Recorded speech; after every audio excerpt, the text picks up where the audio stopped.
જે પરેશભાઈ, હવે ઉનાળા બાદ જો ચોમાસાની વાત કરીએ તો ગુજરાતમાં ચોમાસાની શરૂઆત ક્યારથી થશે અને કેવું ચોમાસું રહેશે? ખાસ ખેડૂતો તો એ જાણવા માટે તત્પર છે.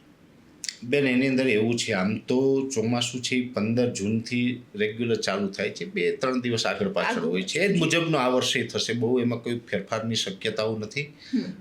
2-3 દિવસ આગળ થઈ શકે, કદાચ પાછળ નહીં થાય એવું લાગે. એટલે વહેલું ચોમાસું આવે. 2-3 દિવસ બહુ વહેલું તો ના કહેવાય, કેમ કે જો 1 જૂને આવી જાય તો આપણે વહેલું ગણી શકાય. જી.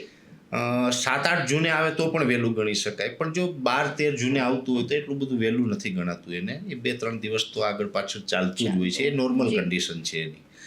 એટલે 2-3 દિવસ એ રીતે આગળ પાછળના અંતરે આવી જશે ચોમાસું. આમ જોવા જઈએ તો લાંબા ગાળાના જે પ્રિડિક્શનો થયા છે હમણાં એમાં આપણું જે ઇન્ડિયન મિટિયોલોજી ડિપાર્ટમેન્ટ, હવામાન વિભાગ હોય, બીજા ઘણા બધા જે ઇન્ડિવિજ્યુઅલ આગાહીકારો છે, ઘણી બધી કંપનીઓ છે, પ્રાઇવેટ કંપનીઓ, જે સ્કાયમેટથી લઈને ઘણી બધી કંપનીઓ છે, એમાં અનેક લોકોનું એવું તારણ આવ્યું છે કે આ વર્ષે અલનીનો સક્રિય થઈ શકે છે.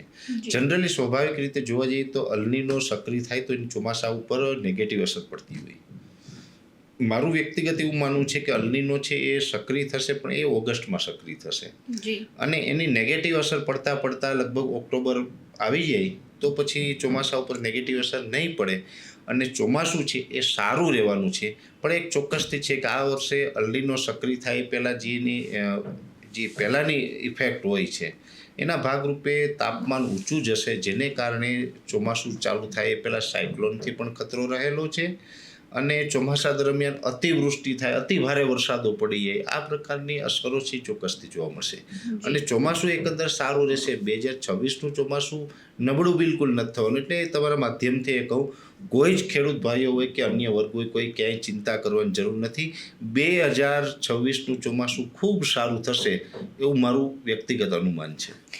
કયા વિસ્તારમાં પરેશભાઈ સૌથી વધુ વરસાદ ખાબકી શકે છે? જો કે થોડા સમયથી આપણે જોયું છે કે સૌરાષ્ટ્રમાં હંમેશા વરસાદનું પ્રમાણ રહેતું હોય છે, પરંતુ વર્ષ 2026માં કેવી સ્થિતિ છે?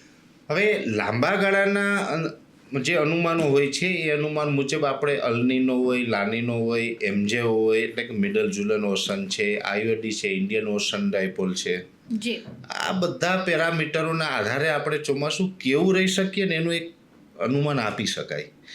પણ કયા વિસ્તારમાં વધારે વરસાદ પડશે, જો એના માટે આપણે અભ્યાસ કરવો હોય તો જે તે સમયે સેટેલાઇટના માધ્યમથી સિસ્ટમો ક્યાં બની રહી છે, ક્યાં ટ્રેક ઉપર ચાલી રહી છે, આ તમામ પ્રિડિક્શનના અંતે આપણે કહી શકાય કે હવે આ વિસ્તારમાં વરસાદ વધારે પડવાની સંભાવનાઓ છે. એટલે અત્યારથી એ કેવું થોડું વહેલું પડશે.